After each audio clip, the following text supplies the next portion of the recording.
Ito, baril na kumpiska po sa lalaking suspect at inaresto po ng mga otoridad. Diyan po naman sa Moncada, Tarlac. Narito ang balita ni Judah Briones.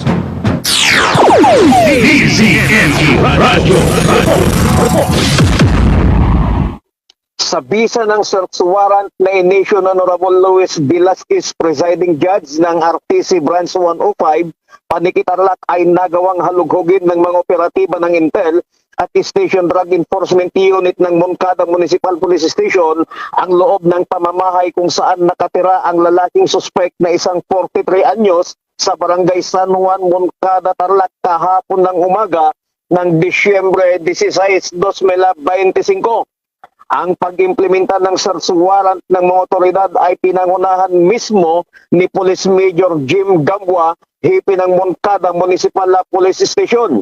Sa isinagawang paghalughog ng mga otoridad na sinaksihan mismo ng suspect, barangay official at media ay nadiskubre ang isang kalibre 9mm na baril na kargado ng 5 piraso ng bala.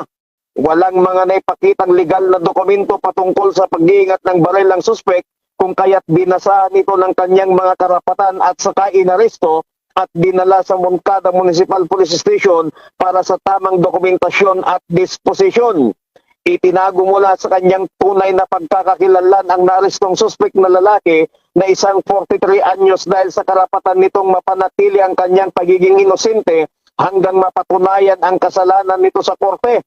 Ito ay alinsunod sa saligang batas ng Pilipinas na nagsasaad ng bawat akusado ay presumed innocent until proven guilty.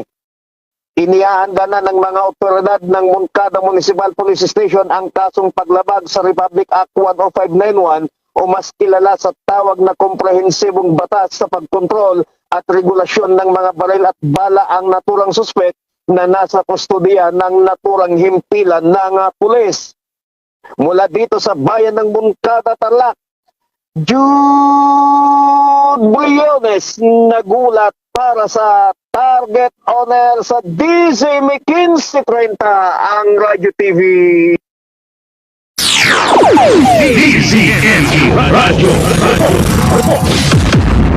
Maraming salamat kay Judah Briones. Live na live po ha.